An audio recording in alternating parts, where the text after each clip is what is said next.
it's crazy the jump in technology from like, you know, we fucking just the phone that's like, oh, I can play, Snake on this thing and make a Yeah, call and yeah, pay yeah. 25 cents for a text message because I'm using Sprint. Uh huh. And then, and then now we have a computer, a Yeah, supercomputer yeah. that you can do it. I can film a movie on this thing. Everything. Yeah, I'm filming yeah, this on it. On yeah. one. Like, Well, he has a Canon, a DSLR camera to the right. It's on him. Like make sure because usually the guest gets the top quality, but he's like fuck all that. You here because of me. Like I didn't protected his freedom. I didn't deploy. Like he only has this because of me. I didn't deploy, and he didn't give me no military discount, but I could at least got the camera. But he was like, nah, hell no. Thank you for your service, Sergeant. hey man, you don't know Enjoy if this that's iPhone you, 15. you don't know if that's a 4K. You don't know. This ain't 4K. You might be getting a 4K. You're right. You didn't You're ask. right. You're You right. didn't ask. I ain't asked. You're not getting the 4K. It's like, Hit the critical James theory, yo. Just so look at the critical James theory, yo.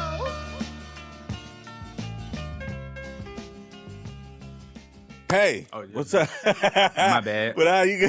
What's up, everybody? Welcome back to another episode of Critical James Theory. I am your host, James Knight. Please subscribe. Thank you. I got like 40 something new subscribers within the past week because of a doofy fucking reel that I put up or a story. Thanks. Most of my content isn't that, but I appreciate you. Shout out to all the racist comments in there because there were a lot of them. Make sure you subscribe. And today in the studio, we have a very funny comedian who I don't know that well, which is most of my guests that I have on. You can see him doing stand-up all over the country. He is a military veteran. I'm not sure which branch, but I'm sure he'll tell us. He's opened and featured for legends such as Toure and Michael Collier. If there's more, I apologize. He's from Virginia, where ain't shit to do but cook. Pack it up, sell it, triple price, fuck the books. Mr. Trayvon Fulton. Yeah, Give it up. What's up? That's good. That's very good. We are. I'm not finna run down the resume. You like I don't know anybody. There's more, but like don't really matter. Like people be like, yeah, I just do I like to do a quick Instagram thing, and if what I see is what I get. Yeah, no doubt. Yeah, a lot of people too, man. Some of it, as you already know, sometimes I'll be with people and I won't post it. Mm-hmm. I won't say, because we just had a conversation. Yeah, I won't post it. I don't really want some people to know because when they know who you with, then they start, talking to you or whatever. So, some real big name people that I'm around or that I might have opened for, and I won't tell them how I got it. I won't tell them. You're like, yo, how you get that? But I've been with some people and a big name person might call me like, yo, was that such? I'm like, nah. It's happening to the same name. I don't know. You know what I'm saying? Yeah. Nah. Now, to make it clear, it's not like I got huge name people calling me. Let me not make it seem like that because this will like, yo, he acting like it. No.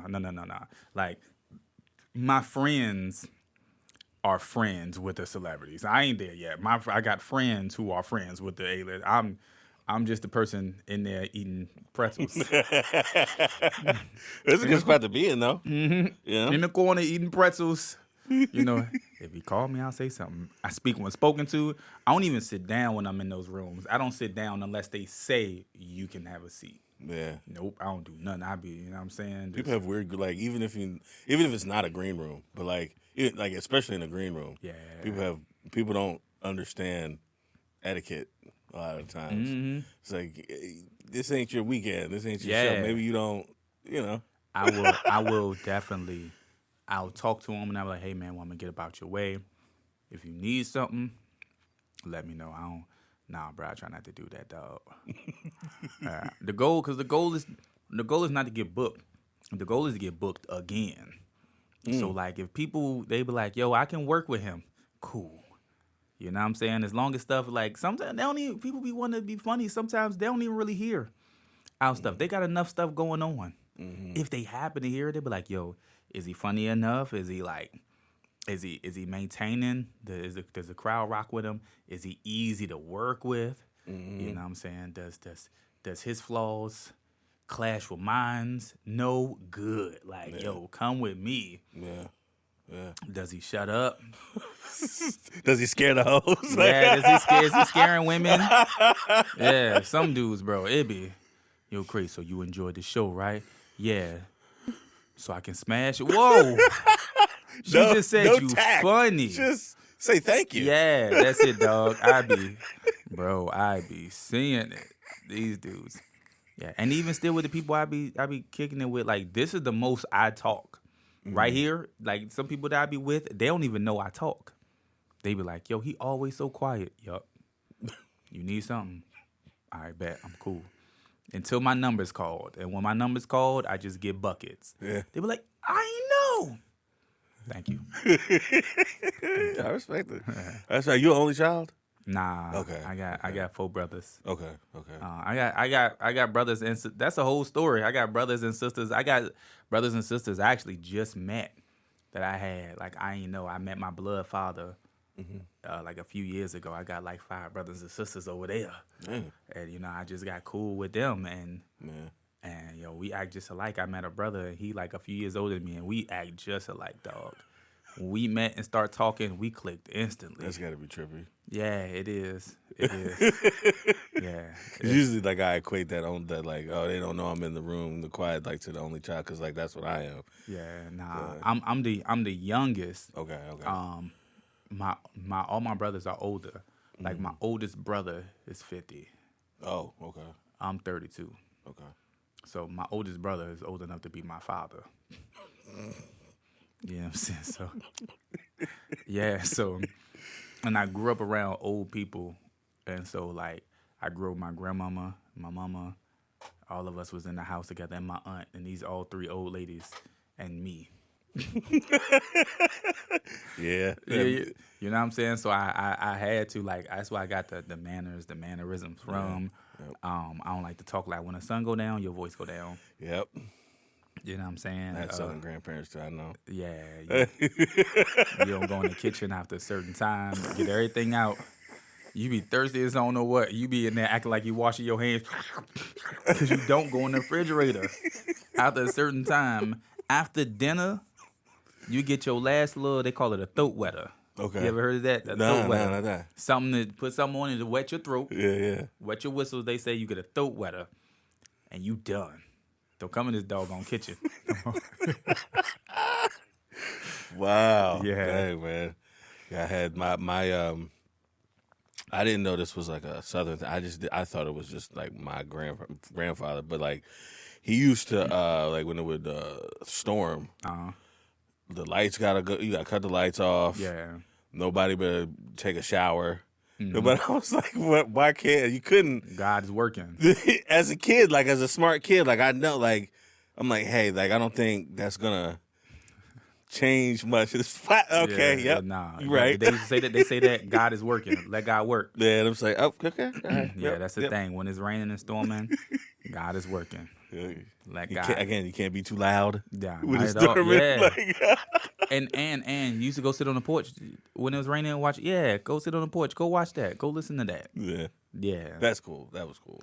Yeah, I had a Dang, man, you know, taking me back, my little southern upbringing. I'm from New Jersey, but my grandparents are from Alabama. A word So a lot of that came out with them. for sure. Man. Yeah, I mean, and people be trying to like front on Virginia sometimes, like, well, it ain't really the South. I'm like, well, geographically, Yeah. Geographically, Delaware is the South. yeah. Technically, I think that's the Mason-Dixon line is like. The Mason-Dixon line goes through certain parts of Pennsylvania. Yeah. Maryland and Pennsylvania around that. But even still, it's like I don't think North and South is just the Mason-Dixon line. I think it's like culturally, like the South is separated by like agriculture or industrialization. You know what I'm saying? So once you pass Fredericksburg, Virginia, once you go below that, you literally see that you're in the South. There's a big Confederate flag on the highway. The neon joint. Yeah. Yeah, I saw Yeah. it when I had a friend who moved to Virginia, he was in the military, and I was like, I'll come down to visit.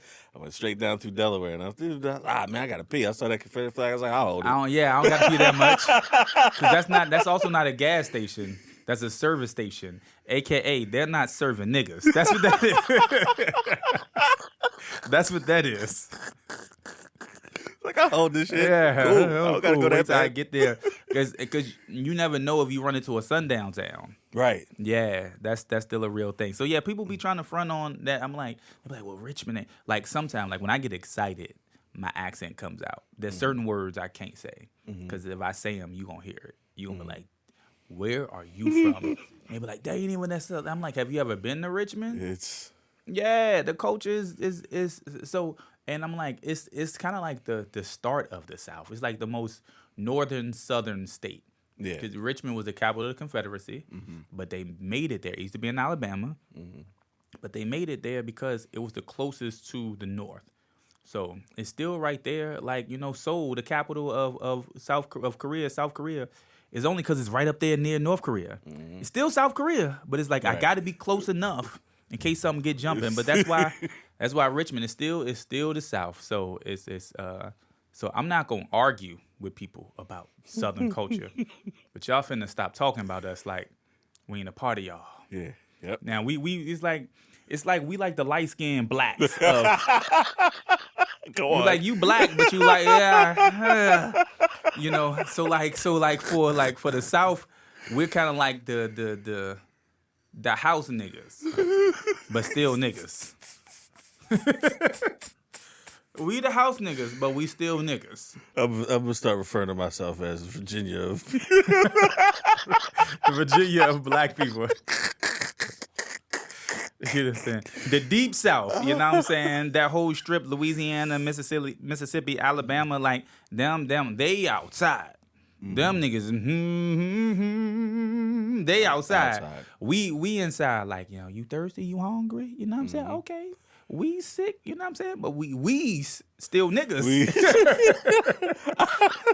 I remember when the first time I went down to Alabama, I was a teenager and met like my family down there, and my I was in my great grandmother's house, and she goes, I heard it, but it didn't register. She goes, tell that white boy I want to see him. And I continued doing what I was doing. I was like, I don't know, she might be talking about a visitor or something. Clearly ain't talking. And my mom was White like, person out. Well, hey, somebody white out here? she's like, tell my white grandbaby. But I was like, did she mean me? My mom was like, yeah, she means you. I was like, oh, okay, all right. Are you mixed at all? Okay, Yeah, my dad's white. Okay, Yeah, okay. yeah. Oh, so you got a white dad and a black mom. Oh, all right. That's a little atypical. Yeah. But I mean, usually it's like, I got a white mama. Be like, yeah, all right, cool. But that's the interesting when you got a white dad and a black mom. It's a little hierarchy in the community. Yeah, but you also, but that tells me you have more blacker experiences because the mom really, oh, hey, baby, we don't do that shit. Mm-hmm. The black dad be like, he be all right. Like, oh, his mom teaching that shit. He like, now I take you around the family. But when you got a black mom, you already in. Mm-hmm. You know what I'm saying? So yeah, they were like all my cousins on my mom's side. We're like brothers and sisters. Word. Like it's funny when you look at the picture because my grandma, she's kind of like reddish, and like everybody else is dark skinned, and then it's me in the corner. Hey, so that's crazy. So like, are you like real pro black and into Pan Africanism and stuff? It's always the ones. It's always the light skin or the mixed race. This nigga half and half singing Chuck D. Elvis was a hero the most, but he never meant shit to me. You related to Elvis, actually. You actually. more so than anyone in this room. More so than anybody in this room, nigga. Elvis your third cousin, nigga, but you hate him. Fuck him, man. Thief.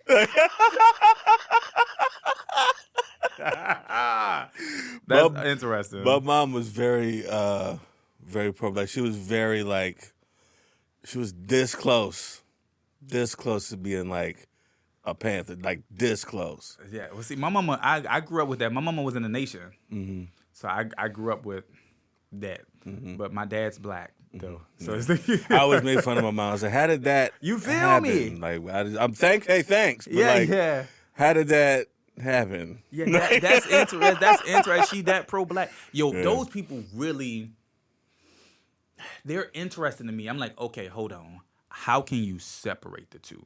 I want to know. Love is love. That's cool, but it's not that it's an issue. I want to know, how can you separate? How can you be like, I can't fucking stand them. Hey, baby. Like, I don't know how you get. I don't know. I don't know either. Like I know my dad, the way he grew up. He grew up in a town in South Jersey called Penns Grove. Everybody's poor. Okay. But I don't know. Like, it's funny when you hear other people talk about, because obviously I didn't know them when they were like coming up, but like people who knew my dad's side of the family coming up. And like, yeah, they're saying it in jest, but like you can tell like they really mean it. They're like, yeah, she was like the Knights. She was like they were the blackest white people in the town. Like, Yeah, for sure. They were just like, and they weren't like cosplaying it. They were just like cool. Everybody got those. It was just like, oh, that's like they were like, because it was a very segregated town, and my granddad was like, not like if my friend Roscoe from work wants to come over and hang out, he's gonna come over and hang out. Like I'm not gonna, and whites ostracize him because. While you having, Roscoe over your house. Yeah. And it's like, this is my friend. I don't my fucking boy, know. Yeah. Like, y'all being weird about it. Like, Yeah. So that was just them. So I guess, I don't know. I guess somewhere that linked up. And they were like, they are still very religious. Some of they were in the same, religion. So that probably helped. Yeah, that's interesting, man. I love hearing that, man. My mama, she, like I said, she was in the Nation, all the pro-black stuff, whatever, and then she had the nerve to name my brother Robert E. Lee. Hey, that's a Confederate general, mommy, right? What? Get out of here. I like, you really didn't know? I'm like, all right. She had her reasons why she didn't know. Yeah, she had a reason why she did. Back in the day, education wasn't like, people you gotta remember they dropped out of school early. Like, my mom didn't make it past a certain, what I'm saying? She didn't make it to high school. My grandmama ain't make it past elementary school. So, so I understand fair. You know what I'm saying? So, but I ain't really, cause cause you like growing up in black households, you're not supposed to say stuff like, hey, don't be telling nobody what goes on in here. You know what I'm saying? But I haven't really talked about that on stage yet. But I kind of want to. But I think that the day hopefully it's far, far, far away from here. When my mother passes away, I'll probably like start having some freedom to like speak my truth. You know what I'm saying? Because I have my own traumas and stuff that happened that that came from there, but we squashed it or whatever. But I think then like I'm protecting my mom.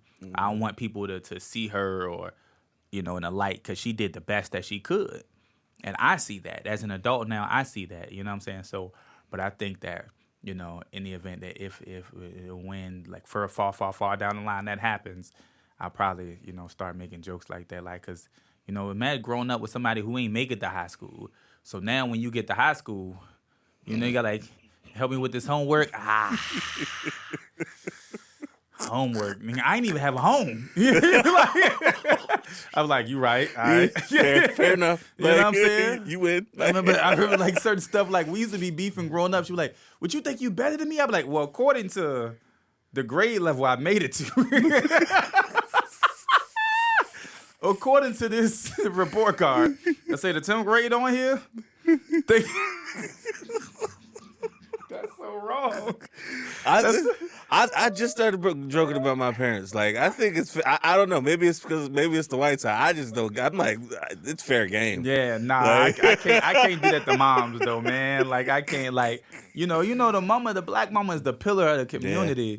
So we can't, you know what I'm saying? Like, so I know why she didn't make it to high school. So I know. So I'm like, it's cool. Like, like we good, and we cool now. Let me tell you how the power of black moms, right? Like you said, I was in the military. That I did 12 years in the Army. It was my branch, Army. When I left, right, I was going to the Army, And my mama was like, I can't go.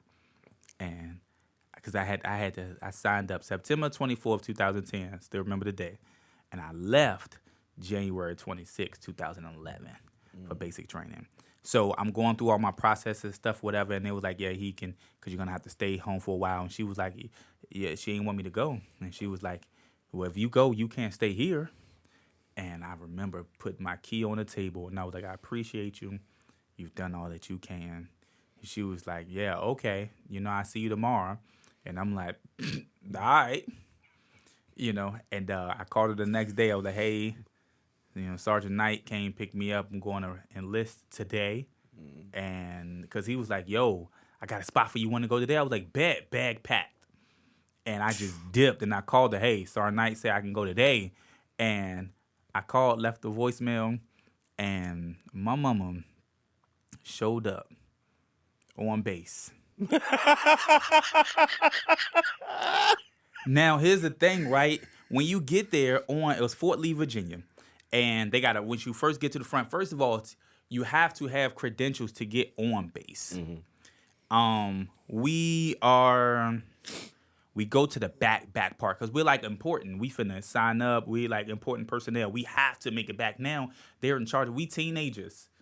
Some people are adults. They're in charge of us. We got to make sure we sign in. They just spent all the money on us. We got to go through our background checks, the fingerprinting. They questioning you. You know what I'm saying? They done spent money on people following you because if you get a certain level of clearance, the people be asking questions. Ask your family. They're like, yeah, you at the grocery store? Yeah, man. So how's Trayvon as a kid? You be like, huh. Yeah, this was like, why you asking? You know what I'm saying? Like, why you asking? And my mom was like, yeah, man, you must be real popular. Hey, don't talk to them. Don't talk to them. So we way in the back where nobody know where we are. And we hearing this like indistinct chatter like over the walkies. And we're like, we thinking like, yo, it's something crazy happening. We like, yo, it's a terrorist attack. On our first time, they was like, we gotta get out there. What's happening? And so we like, oh snap, and we can hear it like over the intercom. And real talk, bruh. We was like, y'all got my baby. And so I'm like, that sound familiar. That voice sound oddly familiar.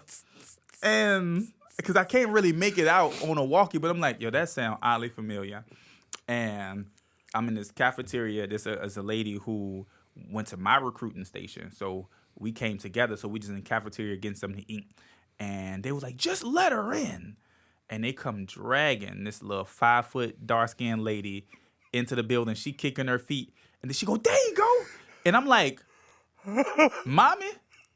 And she's like, yeah, let me down. That's him right there. Like, sir, she's with you. I'm like, yeah, I'm with her because I came from her. Can you let her down, please? That's my mama. And she was like, yeah, drop me on fire. Whoop your ass. You, come talk to me.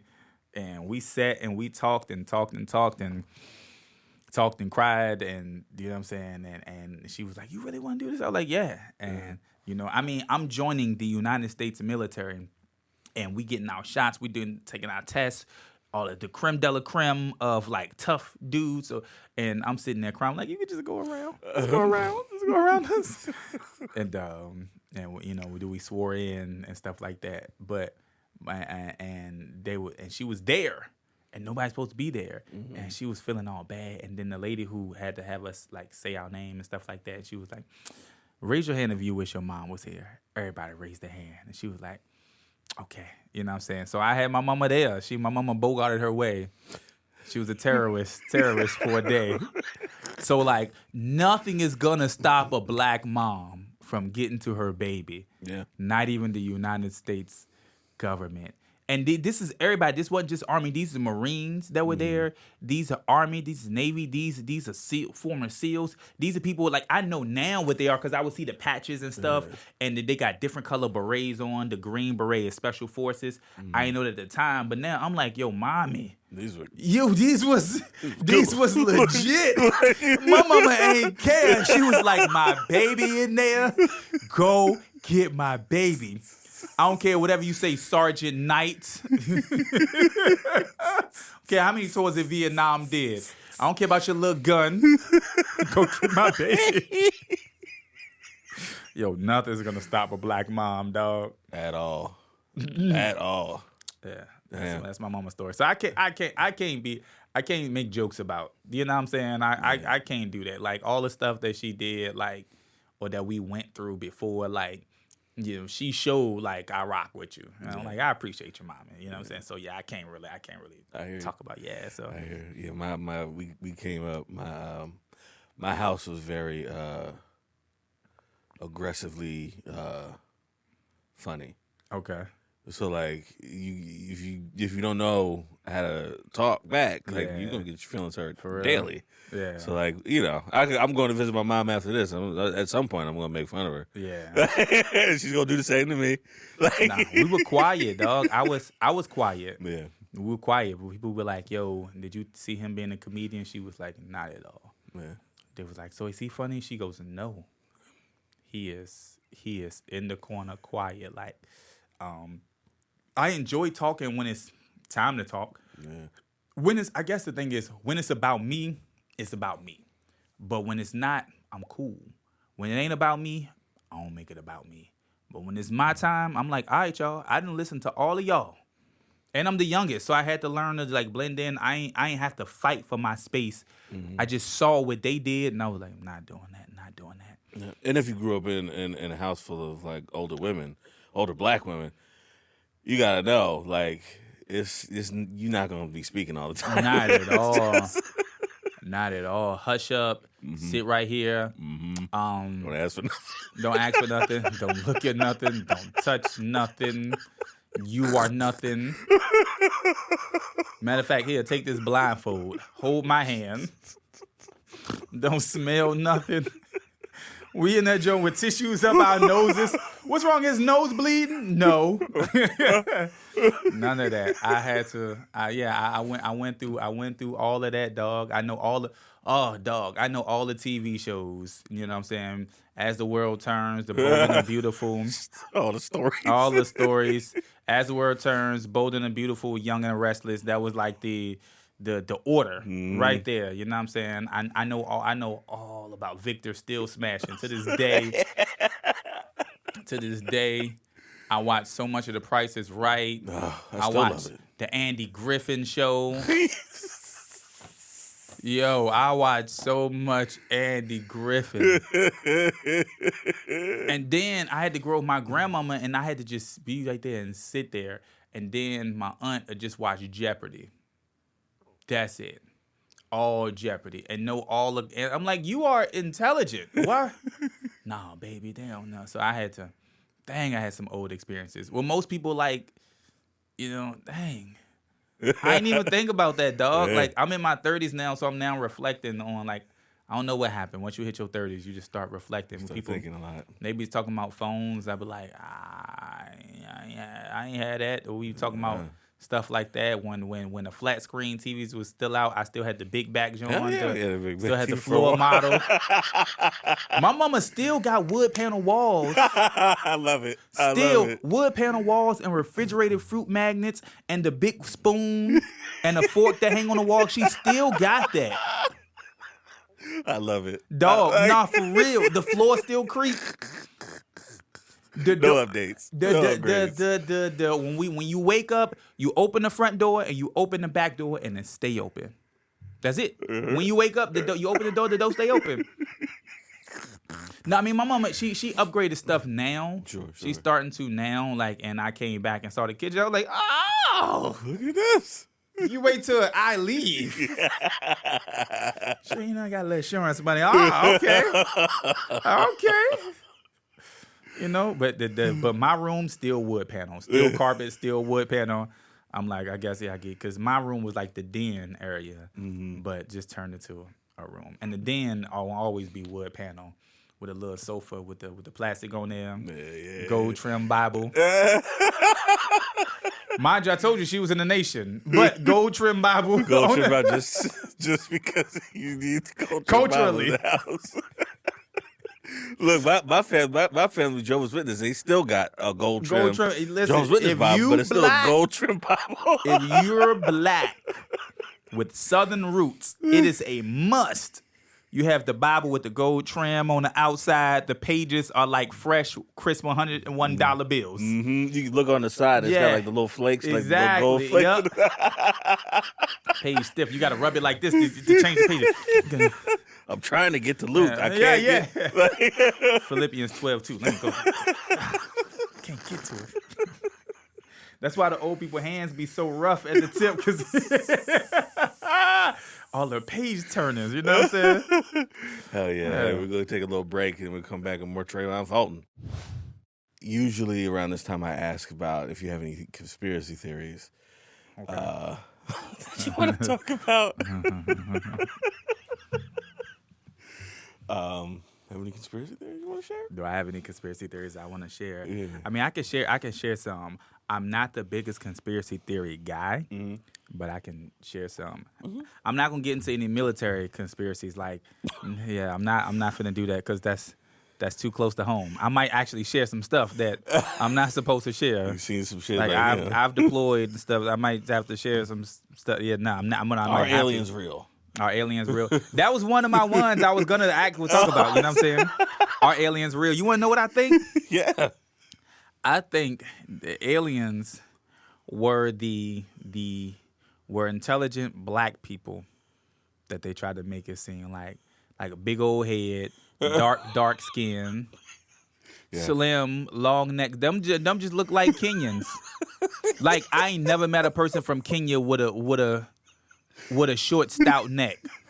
One. And they always got a head on them too. Yeah, always. I'm West African, by the way, so I can say this. Liberian, so I can, you know what I'm saying? But like, yo, Kenyans, no disrespect, they be having the long necks and the head on them. But they ain't everybody. Nigerians not like that. They ain't. Right. Nigerians don't look like that. You know what I'm saying? Is that an East African thing? Because Sudanese people too. They the neck and the head on them. You know what I'm saying? Got a little. Oh yeah, they got little heads. Yeah, they got like the. I gotta check mine because I got big for. I gotta check mine 33. You see, both of us with the scarves on top of that covering. You know what I'm saying? Because I'm bald underneath this joint, and I couldn't let y'all see that. You remember SpongeBob like bald, my eyes. Make sure I covered this joint today. Yeah, that's my mom was like, well, what's the lineage here? We both got big foreheads. What's going on here?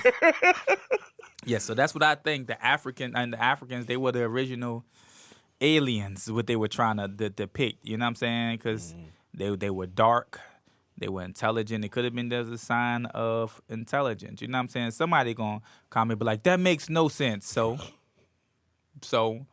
but I mean, do I think aliens are real? Yes.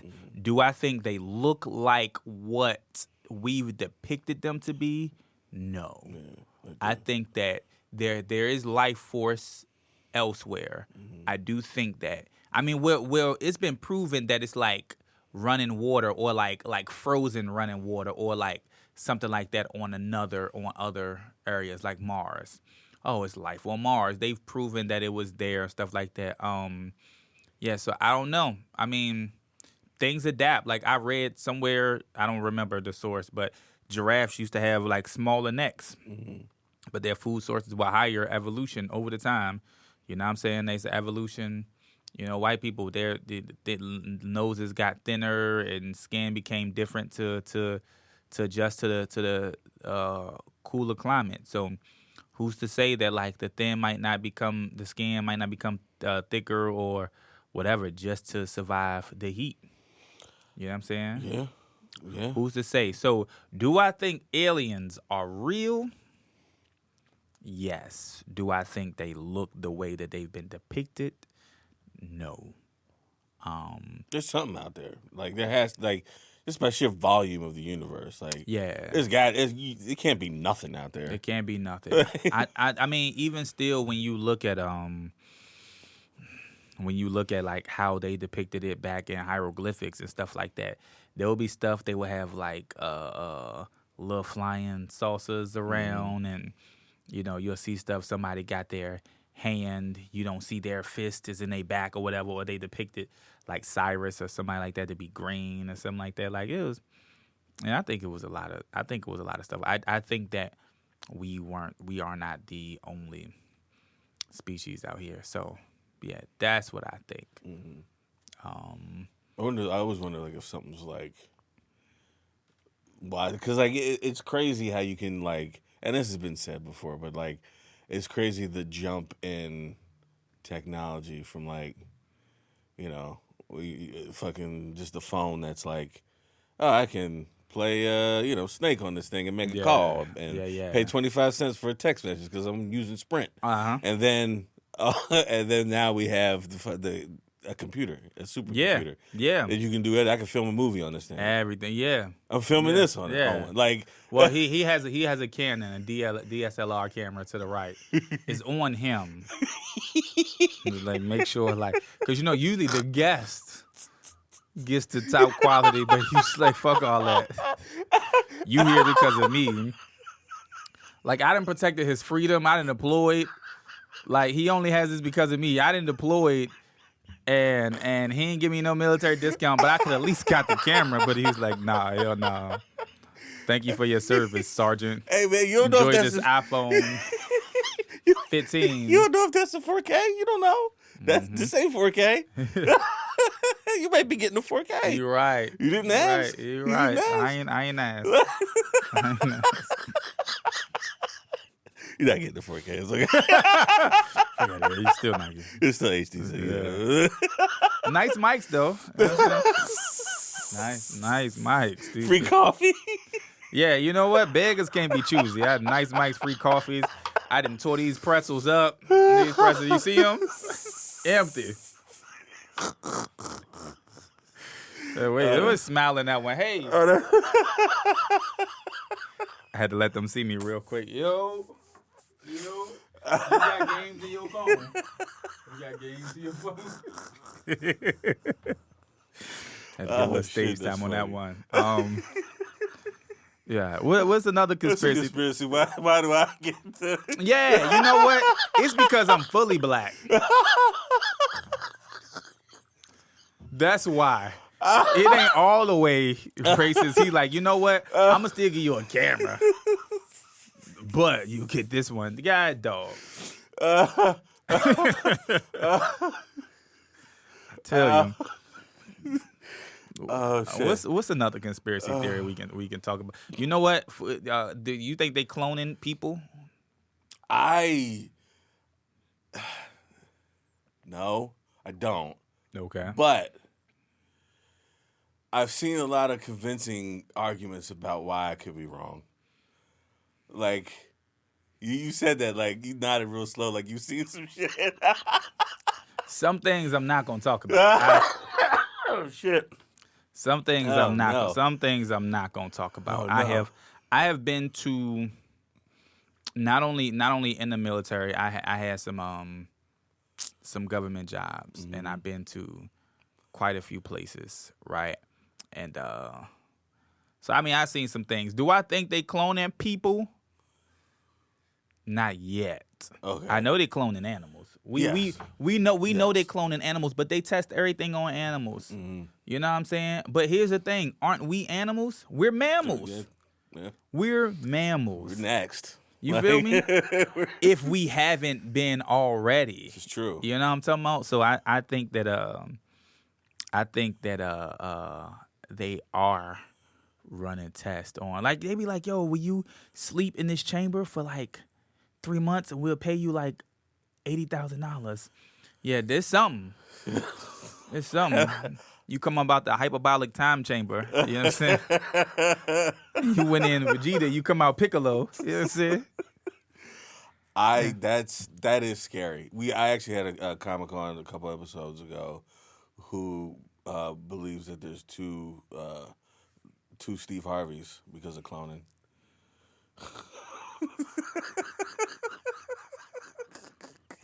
All right, that's interesting. Well, this is a white or black comedian? White comedian. All right, cool. All right. for sure. Like a white person talk about black people on Our Matters. I'm joking because I don't know who this comedian is, so I'm not gonna. I might be cool with them. I don't know. So just jokes. I mean, kinda. listen, they They were doubling down on it. we were just joking. We were betting around, but he does have a lot of jobs. So it's like, Yo, you know what I think? Here's the conspiracy. White people get the privilege to be conspiracy theorists. that's Like- very reasonable. You know what I'm talking about? Like, it ain't no conspiracy. Like, you know what I'm saying? Life is fucked for us. Like, so it ain't no. I ain't got time to be thinking like, is the Earth flat? I gotta worry about what's happening in Richmond right now. You know what I'm saying? Is the Earth? Like, fuck about that.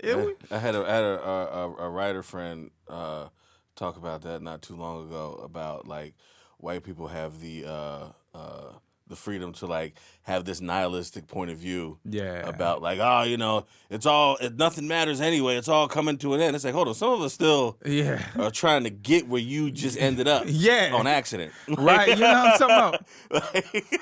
Like black people, brown people, we all just trying to you already here. That's why you can have this point of view. You've been here forever. You've had you were rich by because your parents were rich or whatever you were born into.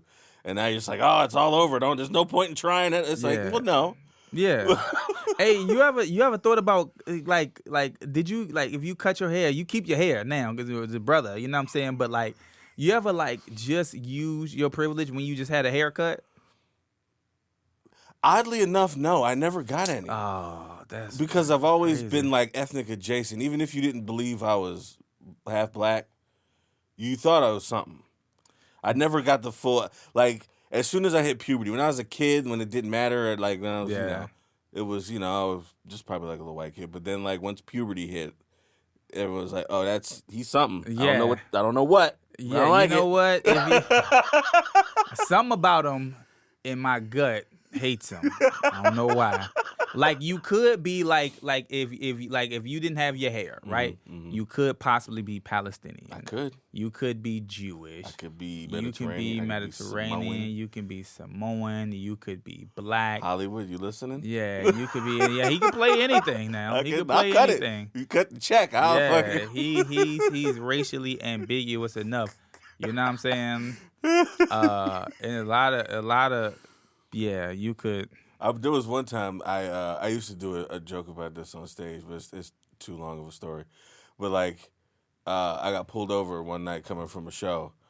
It was like 2 a.m. in Delaware, and black cop pulls me over, and I was like, oh, okay, I can breathe a little bit.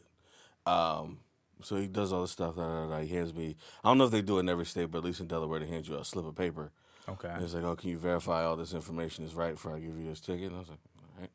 So I look at it, it's like height, 5'11", cool, weight, thick, cool, got it.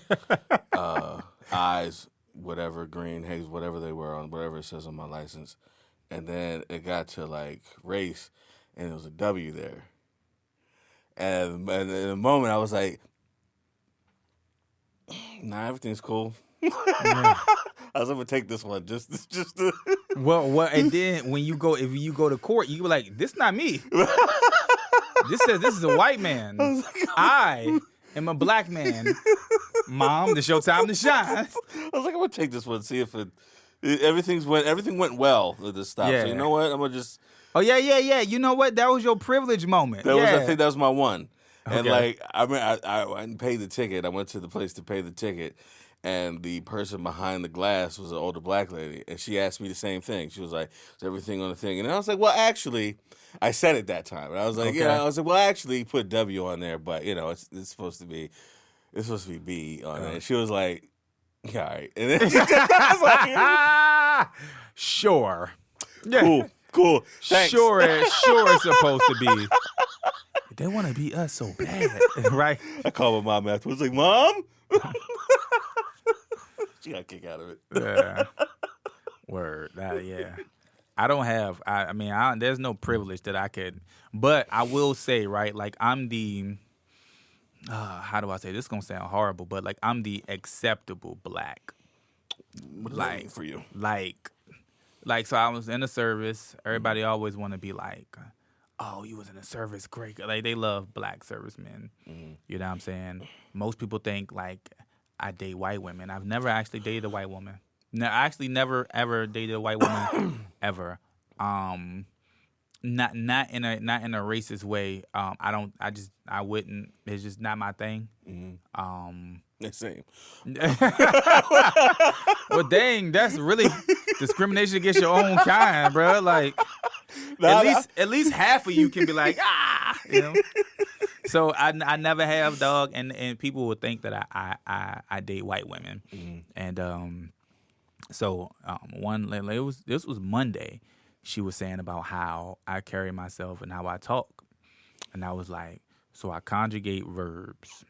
So I must date white women. And it's the total opposite. It's the total opposite. Like most women that I've dated have been dark skinned and not in a fad way. Like that's a fad now. People are like, yo, chocolate, whatever. Like I've been here. You know what I'm saying? My mama chocolate, my sister chocolate. Like it's always been a thing. I ain't even noticed that it wasn't really a thing until like, and I've dated, you know, if she was light skinned, you know, as long as we get along, as long as she black. Just be black. You know what I'm saying? But typically it was dark skin. So but the acceptable black thing is like I don't know. I think they feel safe. And I think that's what it is. Some black people be making white people uncomfortable, but I'm like, they ain't doing nothing to you. They just existing. So I've been the quote unquote acceptable black. So I've quote unquote benefited from it. For people like, well, sir, we're gonna just let you go. Like I got out of a ticket one time for having like, so my first car, the license plate said Mint Fan. So my favorite band is Mint Condition. Okay. But I had a CD in the back of my car, and it was Rush. Yeah. And so the guy, we talked. I'm an AV guy. I'm a sound person, musician first, and so you know I was into bands, and so Rush was back then. He's like, hey, he said, what's your license plate that says Mint Fan? He's like, what's that? Like, that's maybe my favorite band. Oh, okay. Is that a Rush CD in the back? I'm like, yeah. It was a white officer. He was like, so do you know who Rush? I'm like, yeah. He's like, do you play? I'm like, yeah. Like I was like, the bass. He said, makes sense. I'm like, yeah, Geddy Lee is the man. I was like, yo. I had a Geddy Lee bass. Yeah, you did. I did. I was like, who else you know? I'm like, there's nobody. The only person who has a drum set better than Rush would be Genesis, would be Phil Collins and Sheila E. Maybe. And I was like, and then I ain't want to throw like Chris Dave out there. I don't know if you know who Chris Dave is. Too deep for him. Yeah. I ain't want to be like, well, you know, Chris Dave started with Mint Condition.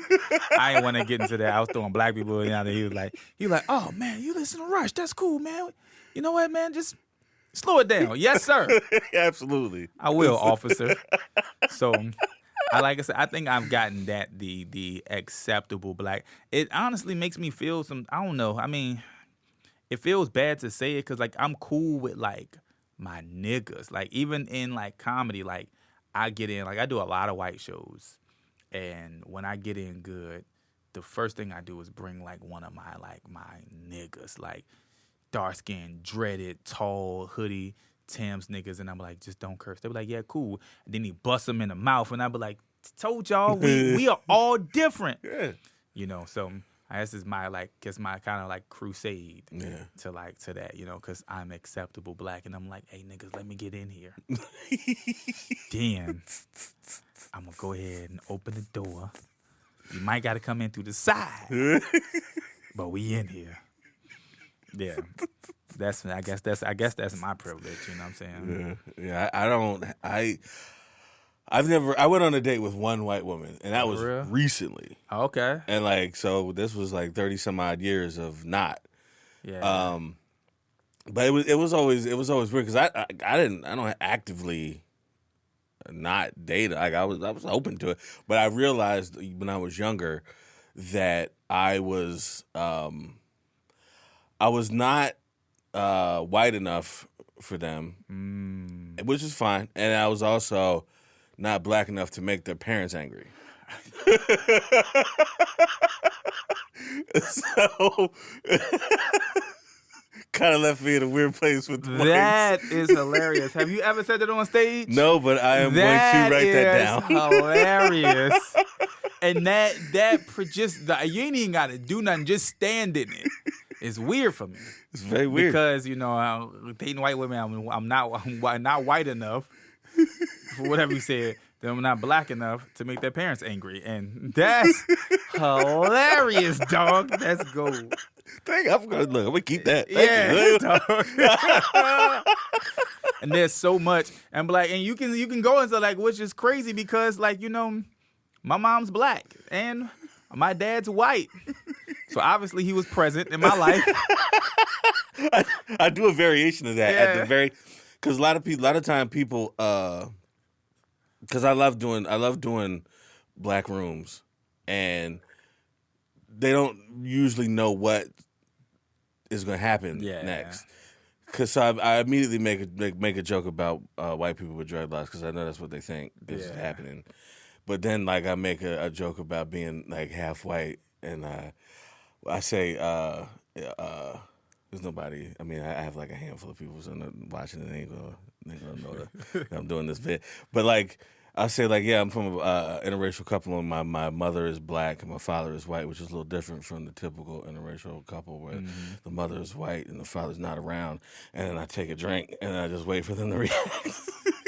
And it's just and usually in a black room it goes over really well because I'm just fucking around. Not around. I would even say missing. I wouldn't even say not around. I would be like, well, my mom is there. My mom is black, or my mom is white, and my dad's missing. Cause they, oh shoot, what happened? Don't even say not around. My dad's missing, or my dad's absent. Yeah. Dang, I can't say my man's got it. I think he said my mom is white. My dad is missing. Yeah. Because that's the thing too. Yes, I can't. Yeah. Because if people get weird about it, which they have, and I'll address it. I was like, "Why you made it weird? I didn't say. I didn't give the dad an ethnicity. You gave it to him. You gave it. you did it, baby. I didn't. I just said he wasn't around. Yo, I do. Because I do, like I said, I do more white rooms now than black rooms. But at first, I had to come up in the black rooms. I didn't have the luxury of just starting in white rooms. I had to do a lot of the black rooms, and I had to learn to just stand in my truth too. Bro, I be coming in there with khakis, Sperry's, and a polo, and they be like, "This nigga, here we go." Yeah, and I'm bald headed. You know what I'm saying? Bald headed, my glasses on. I be having a little line in my polo right here. You know what I'm saying? He clearly ironed this. Yes. But I grew up around old people. I had to learn not to put creases in my pants. What's the Niagara spray or whatever this shit was called? It's starch. Starch, yeah. Yeah. Mm-hmm. Pants hard as I don't know what.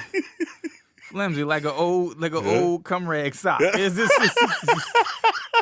I know my grandfather was in the Air Force. I used to have his pants was the jeans crease. Yeah. Yeah. So and I come and I have to win them over. It's the same thing. I be telling them, and I'm like, I was in the military, and and I know I look like this. I be non-threatening. I give non-threatening blackmail, but I'm also a trained killer. I'll kill you and the virus, but I also work in IT, so I kill you or the virus on your computer. You choose. Talk to me nice, baby. You choose whichever one. Yeah, and that's crazy. We have to I go through the thing of not being too black for white people and being not black enough for black people. And I think the older I got, people were just they don't mind. Because the older you get, the less into dumb stuff people are. So they're oh, you just mature. I'm like, yeah, but I went through that. Not maybe as much as you, but I definitely went through that. But yeah, I never dated a white girl, dog. The most I did was an Indian woman. Mm-hmm. Hindu, Indian, straight from. Yeah. Yeah, that's the most.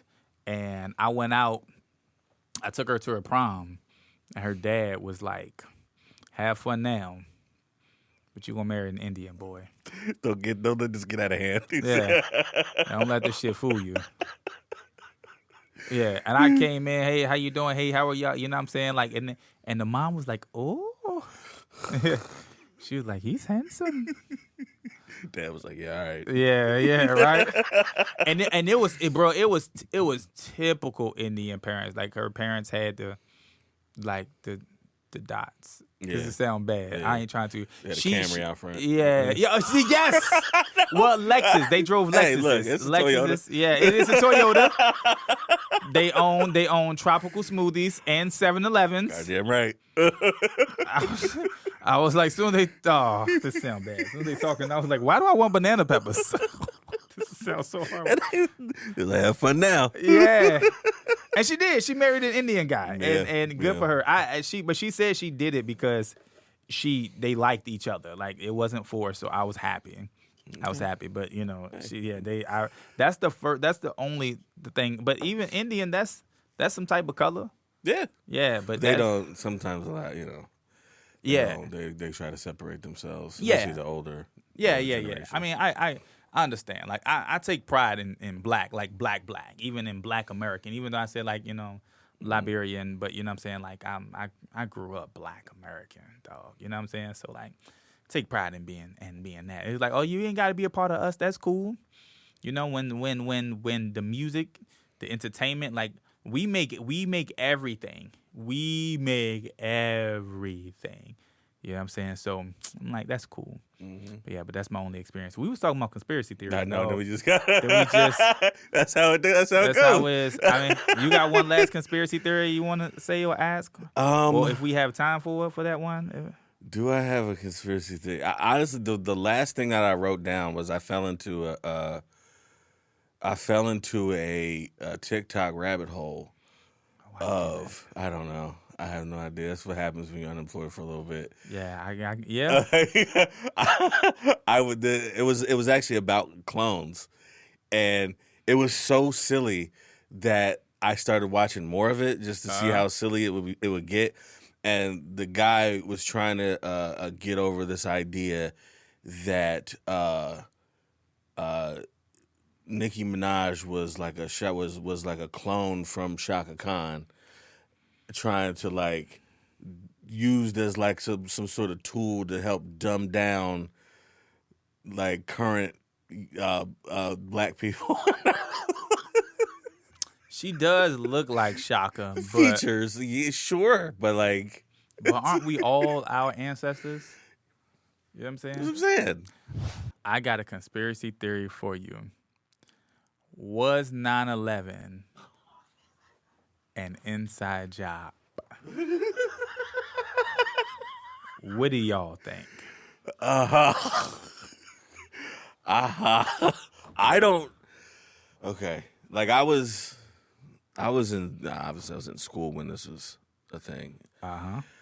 So I don't honestly I don't know. You could argue. Mm-hmm. You could argue it. I don't know. It seems almost too perfect of a thing, like how they went about doing it, and it just seemed like it was too easy. Like I don't know if that was just because of the way things were set up at the time, and they were just like, oh, we could exploit this, or if it was actually like an inside job. All right, now when I ask, I'm like, what do you mean by an inside job? You mean by somebody who knows the system, or they was like, yo, we gonna create this diversion and create this for the company. We gonna beef with you. Like, I don't think it was an inside. So when people say inside job, I don't think it was an inside job from like in that standpoint. I don't think they strategically caused conflict. I don't think it was that. By inside job, I speak of, I think like, cause this public information, like Bin Laden was a CIA, he worked with the CIA. At some point under a different name, and when stuff like this happened, you put the documents out. It's public information. People just don't go look for it, right. But they got to put it out. You have to. I be knowing what to look for certain reasons. You know what I'm saying? undisclosed. Yeah, I mean, I just know what to look for.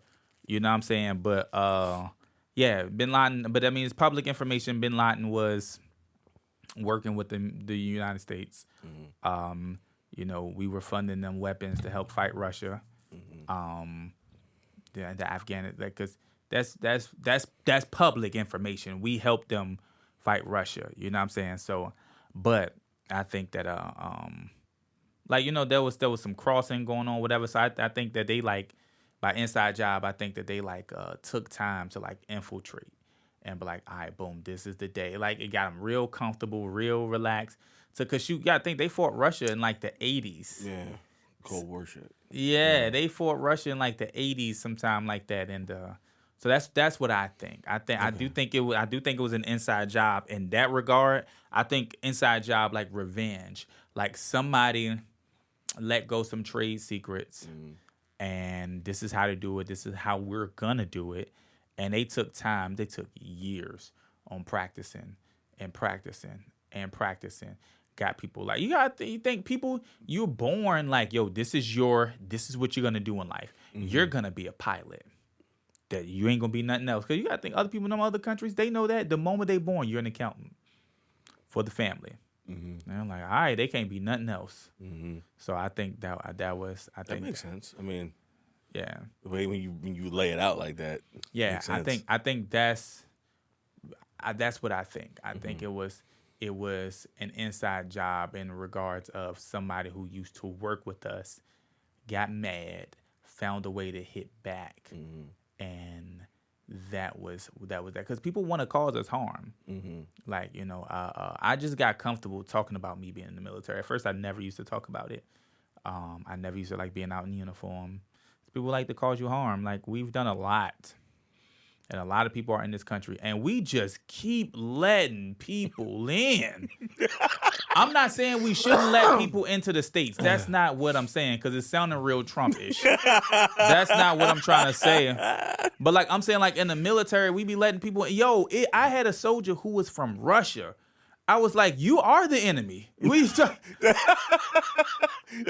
interesting. I probably thought that at one point, like, in the back of my head. It's like, why?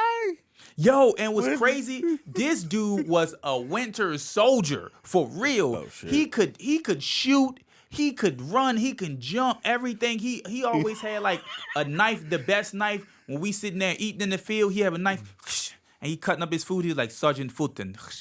So today, we're gonna, and I'm like, yo, can you not be a warrior?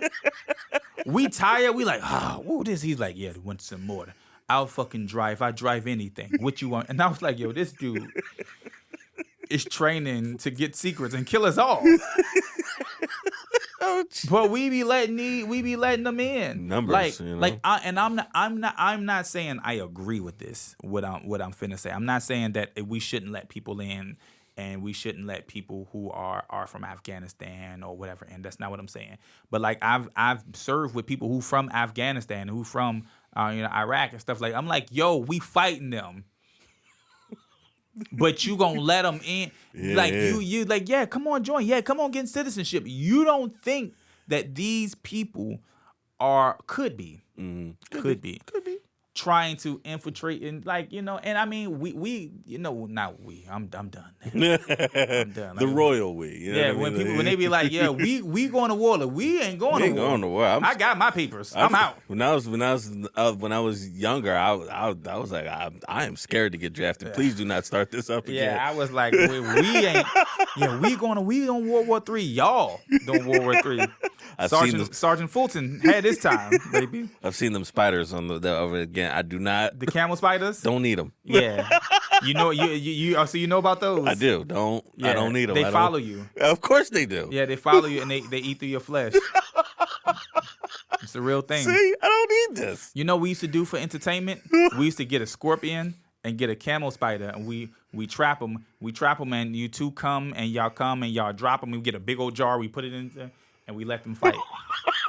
That was our entertainment. Camel spider would win, right? It depends. The camel spider, if he gets inside of it, but the scorpion sting is so long, it could just be like, and it be getting it. But if it does get the camel spider, it's curtains. But if the camel spider do some like quick like maneuvering stuff. Oh, it's yeah. But the camel spider get inside the scorpion is curtains. So basically, the scorpion kept it at bay with a jab. If the jab was nice, camel spider don't stand a chance. The sting was the jab. But if the jab was weak and the camel spider has some Mike Tyson defense, the peekaboo style get up in there, it was curtains for the scorpion.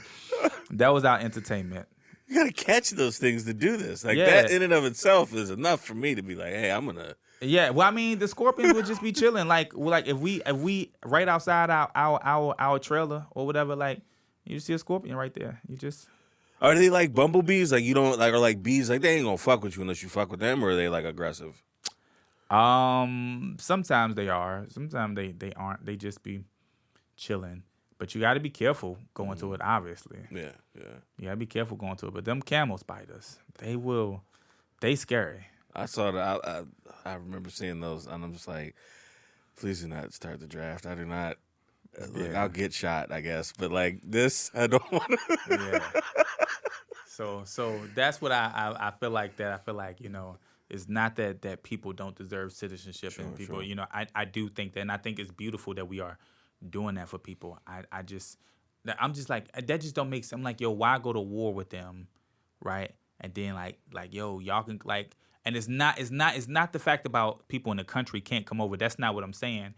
I'm just like, if you're going to war with a certain country, you don't think that they're gonna raise people, and they see that like people like we're taking like, hey, come on over with us. They're gonna raise and train somebody to infiltrate. That's my thing. That's my conspiracy. I think that's what's happening. So I think that's what happened when Bin Laden, it was an inside job, but it's only because I think he was mad. Not I think he was mad, and he was like, you know what, I don't get y'all, whatever. And it took some time. You know what I'm saying? Mm-hmm. Yeah, and I think we been knew where he was. I think we been knew. Mm-hmm. We been knew. Ain't no Obama got in there and got him. Mm-hmm.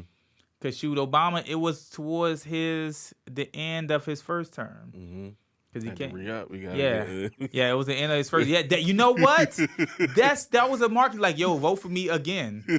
Yo, I remember when Bin Laden died. It was in 2011. I remember it was around April, around that time. I don't remember when, but I just remember April 2011 because they also wasn't paying us. There was 3 times the government shut down.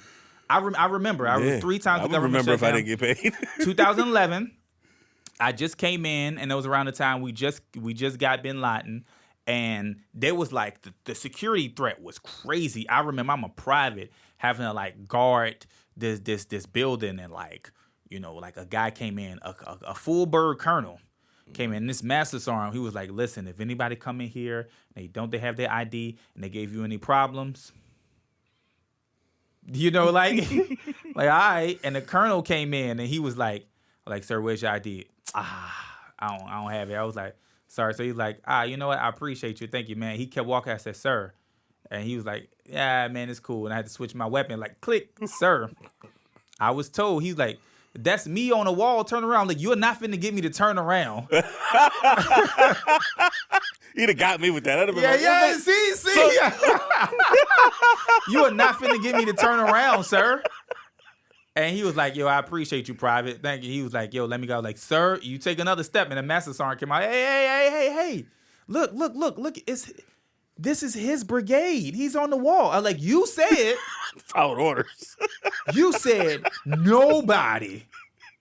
You ain't said anybody but him. You ain't say that. I was like 19, dog. That was a whole lot. And soon he came in, I was like, whoo. My heart. Yeah, but I remember everybody was like, we was checking packages, but like we won't get any mail. We had to go out. They was like, yo, go outside and look under the car for a bomb. I'm like, why would I do that? Why would I go look for the bomb? If you see any loose wires, just use this mirror and also just get down. I'm not getting down because I'm thinking for myself. I'm like, yo, sir, the master sergeant, listen, if I go out there and it's a bomb. What do you mean go look for a bomb? What if it is? Right. I'm not gonna go look Like for on some kind of crash test dummy. Yeah, Like, no. So, and I remember that everybody was very nervous when they got Bin Laden, and they were like, "We got him, yeah!" And America was celebrating. We was like, "Why?" You know what I'm saying? 2011, the shutdown happened. We didn't get paid. 2017, I didn't get paid, and I was deployed in 2017, and they weren't paying us. And I remember working at the airport. I was like, you know what, ISIS. Have at it. Come on. Have at it. I was like, y'all got 2 weeks to fix this pay. Y'all got 2 weeks to fix this pay. Before I call Al Qaeda and be like, yo, you know what? You want to know a secret? You want to know where they are? You know what I'm saying? For 100,000, you're on the clock. They won't paying us. Yep. And then there was another shutdown, potential shutdown. That was in 2023. There was a potential. I had a government job for a little bit. That's why I remember that. But I remember each shutdown. So, but yeah, I think those are the conspiracies. Oh, I think the big conspiracy is shit.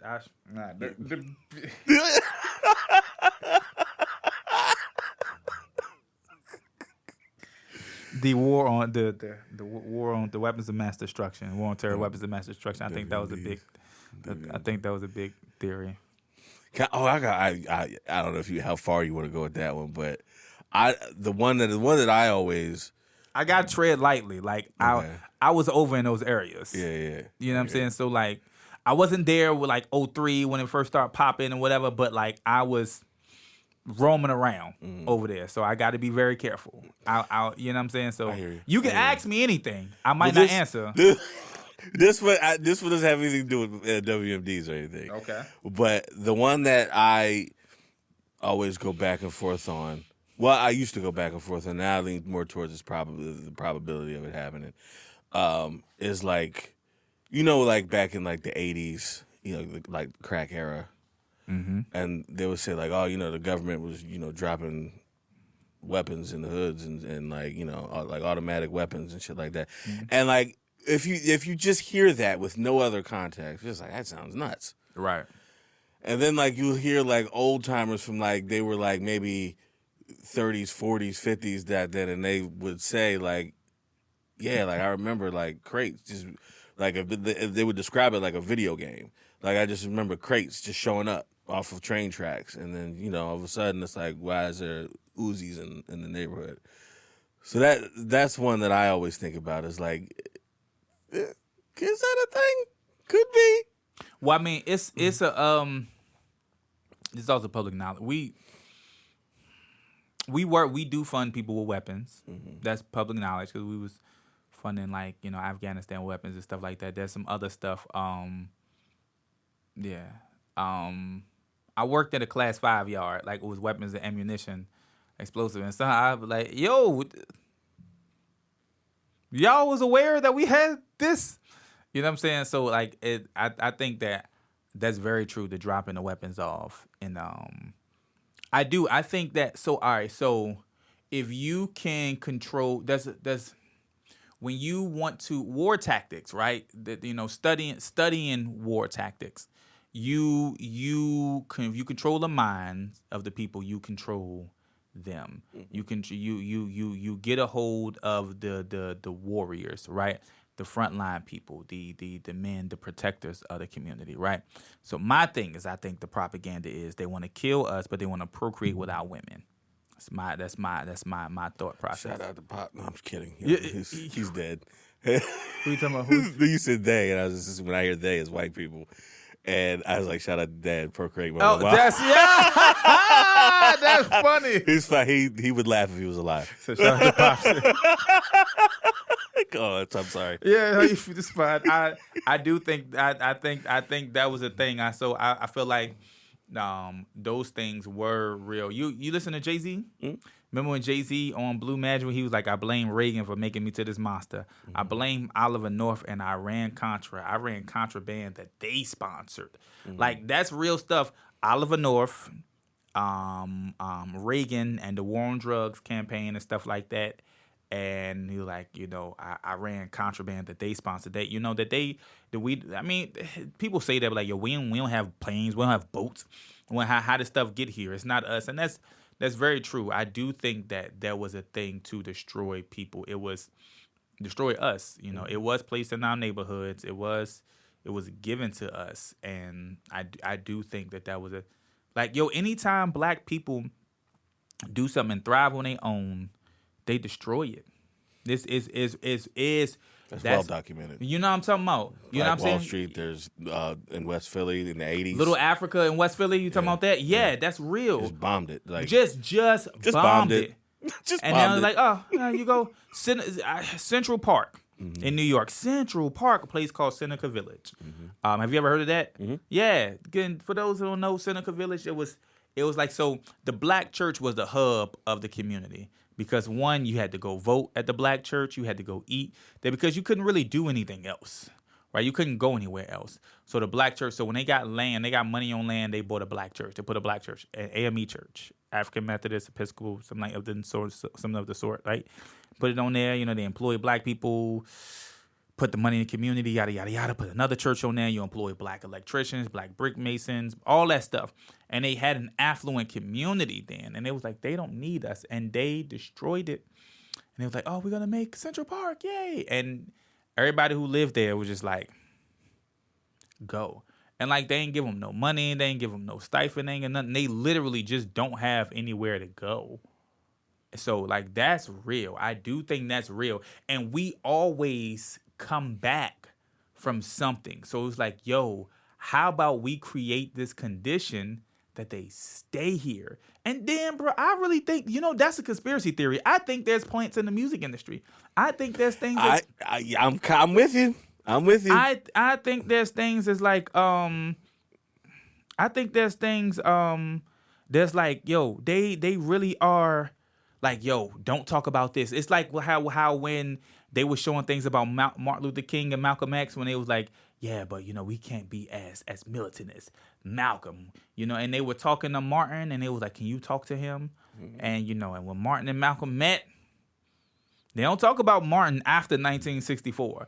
After 1964, they don't talk about him. You're like, I have a dream. They're like, yeah. Then from 64 to 68, hush hush. But Martin was on. He was on that shit back then. From 64 to 68. He met with Malcolm. He met with some other brothers in the nation, and he was like, actually, we fighting the same fight. They was like, really? He was like, yeah. Let me show you. And then my man turned the corner. He was like, I got y'all with me. Cool. It's just like comedy. Like, I'm gonna get y'all on my side. Y'all on my side now? God. Let's take a walk. Yeah, let's take a little walk. Here's a fun black fact. My grandmother's uncle was a man named A.G. Gaston. Okay. Who I didn't know about him until I actually read up about him. He was they called him the Black Titan. And he was like a wealthy, well-to-do businessman in Alabama who bailed Martin Luther King out many times. That's what's up. Like, so if you ever question how black I am, that is Don't in get my no lineage. Blacker. Don't get no blacker. Well, I mean, Bernie Sanders was out there with them. So, you know what I'm saying? He still was white, but still the lineage, my brother. It's in here, buddy. The lineage, yeah. Damn, that's crazy. Yeah, so I think that's, yeah, those are the conspiracies that I like. I like the black conspiracies, like, of what they really are trying to do. Like, you control the mind, you control the resources. That's the first thing they did. And they hit Pearl Harbor. They hit the hospitals and weapons. Mm-hmm. The resource, like, you hit the hospital, like, so they can't, like, y'all got to go here. Nope, but y'all can't go get to recover and take out the weapons. You know what I'm saying? You can't tell me Sexy Red ain't a plant. So I think that if she's not a plant, this is what I think. I think it is I don't think she's a plant, but I think that they strategically putting that to the forefront. There's no and listen, I'm all for black people doing their thing, getting their money. So I'm not opposed to the ratchet. I feel like just give a balance. Like Rhapsody should still be should be on mainstream platforms as well. And we all know Rhapsody. If you in the music, you know Rhapsody, cool. But Rhapsody should be on mainstream platforms just as much as Sexy Red. Absolutely. Like if you give me, I'm cool with having us get it sexy. Yeah, get it, you know what I'm saying? It's we had cool to have Foxy, fun. it's fine. Yeah, I'm cool with having that, but have it on the same have the other people like the Rhapsodies on the same platform. Rhapsody, No Name,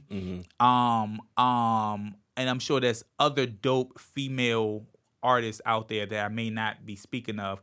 Have them on the same platform. It's a nice balance. That's all. Yeah. You can come over here and have fun, great. But you can also come over here and learn a little something.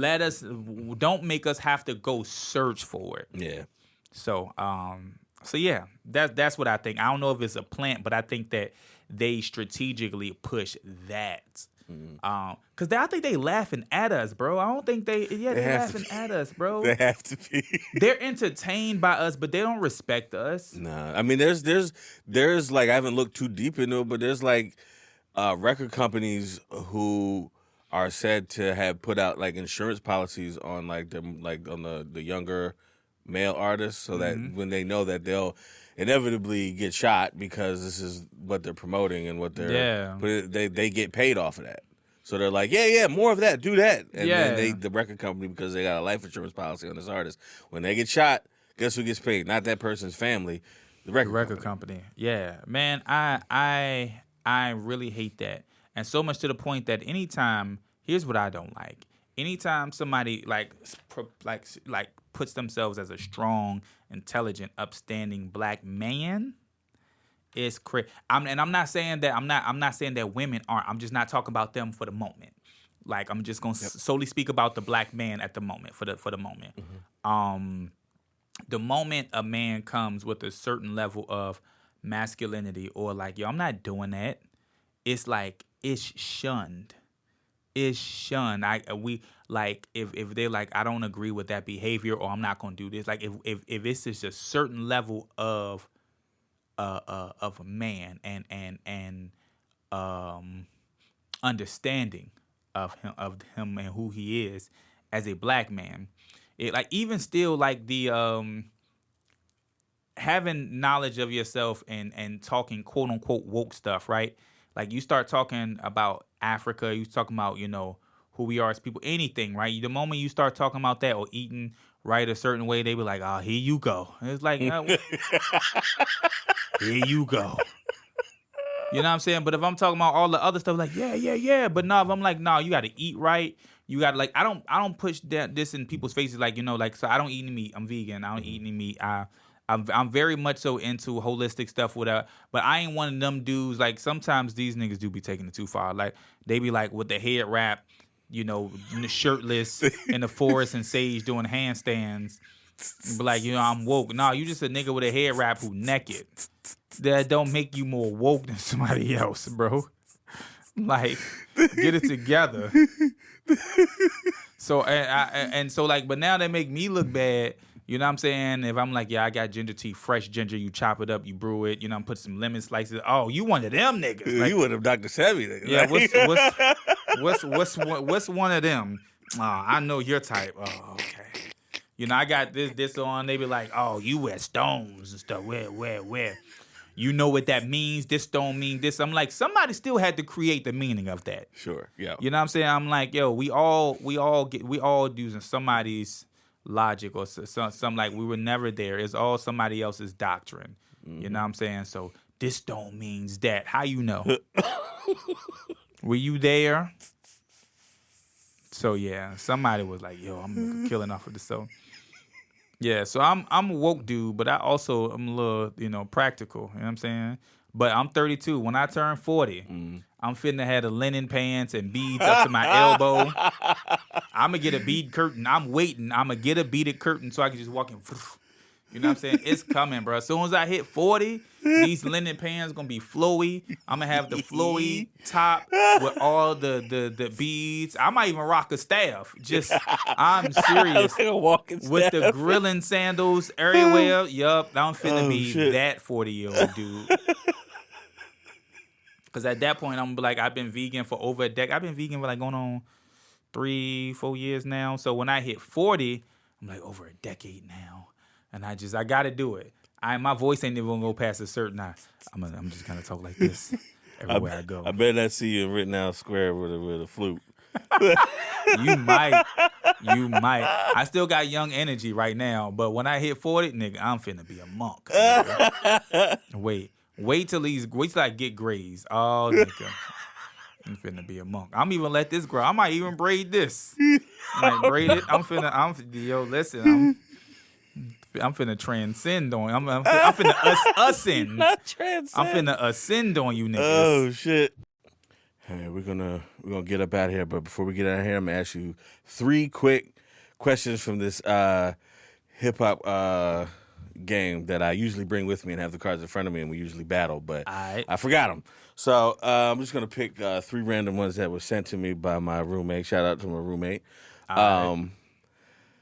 I don't know how difficult or easy these are, but we'll see. Okay. This one's from a section of the game called Liner Notes.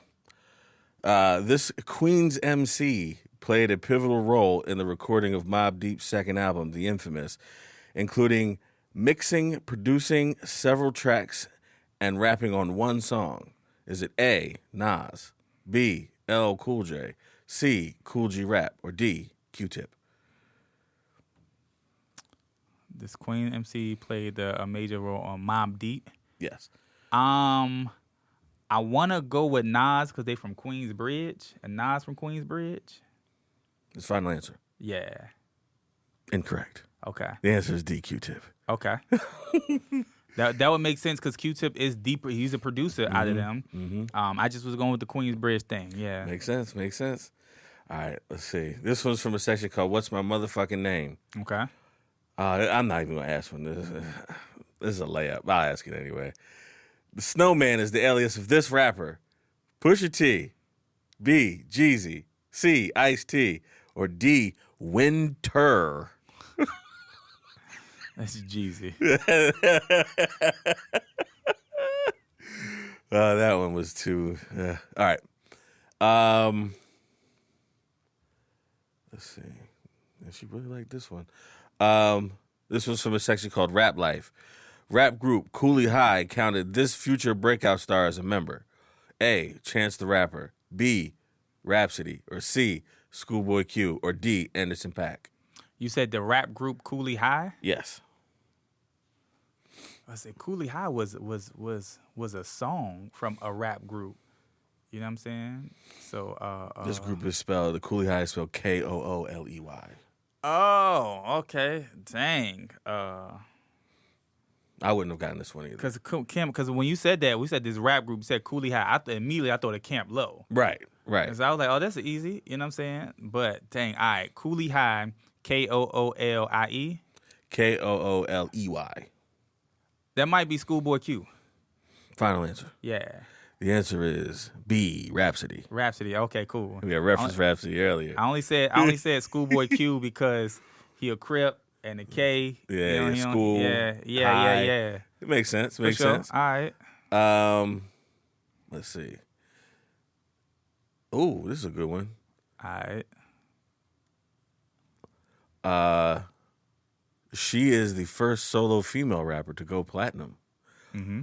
Is it A, The Brat, B, Lil' Kim, C, Queen Latifah, or D, MC Lyte? To go have a platinum album, or what you mean by platinum? The question just says she is the first solo female rapper to go platinum. The Brat. Final answer. Yeah. The answer is The Brat, ladies and gentlemen. Because that's funkified. Yeah. That's why I was asking. That's why I was asking specific. Let's ask specifics. Yeah, that's The Brat. Let's see what we got. This one's from Burn Hollywood Burn. Boots Riley, the director of critically praised Lakeith Stanfield starring 2018 film Sorry to Bother You, is also the frontman for this political hip-hop group. Is it A, The Coup, B, Dead Prez, C, Public Enemy, or D, Jedi Mind Tricks? I don't mean to laugh. Boots Riley, I'm going to go with Dead Prez. Final answer. Yeah. The answer is A, The Coup. The Coup. I don't even know who that is. That's a deep cut. They didn't have anything recent. Okay. Let's see. And what's this one? This one, all right, this one's different. This will be the last one. Digging in the Crates is the name of this one. DJ P For Real is not only Lil Uzi Vert's touring DJ, but also the son of this legendary hip hop producer. I don't even know who P For Real is. It's a clue. Okay. Just think, I'll get because this is a difficult one. Is it A, Eric Sermon, B, Prince Paul, C, DJ Premier, or D, Pete Rock? All of those start with P, man. I wouldn't get this shit if I didn't have the answer in front of me. Premier and Pete Rock are both from New York. Mm-hmm. Where's Uzi's DJ from? That I don't know. I don't know. I don't know who Prince Paul. I've heard of that. I don't want to say. I can tell you, Prince Paul is De La Soul's old producer. Also New York. Mm-hmm. Dang. And he says it's the son of a legendary producer. Is that what they said? Legendary hip hop producer. They're all legendary. I'm gonna go with Pete Rock. Final answer. Yeah. Ooh, the answer is Prince Paul. Yeah. I wouldn't have got that either. In my spirit, it said that when you said it's a clue, but I was like, it don't get no more legendary than Pete Rock. But I'm gonna say Prince Paul. But when you say legendary, if you got Pete Rock on there, gotta go. Yeah. All right, this is one last one because this is a fun one. Because I've asked this before, and this one's always a 50-50. Like the people who I don't think are going to get this will get this, and the people who I think will get this don't get it. For sure. Blockbuster action flick Terminator 2 Judgment Day. Character John Connor, played by teen actor Edward Furlong. I lost already. I lost already. Wears this group's T-shirt throughout the duration of the film. Is it A, Beastie Boys, B, A Tribe Called Quest, C, NWA, or D, Public Enemy? I don't even know. I didn't watch the movie. Oh, you never seen it? No. Oh. So This is what's the answer though? the answer is D, Public Enemy. All right. But I mean, do you got one more? Because that was as soon as that Terminator 2, like, dog, I was born in 91. And I do know older stuff. Like, I was around, I do know older stuff, but like, I know like older black. Yeah, I got you. Yeah. All right, let's see. Boom. We asked that one. That's an easy one. Okay, this one might be. It's still hard.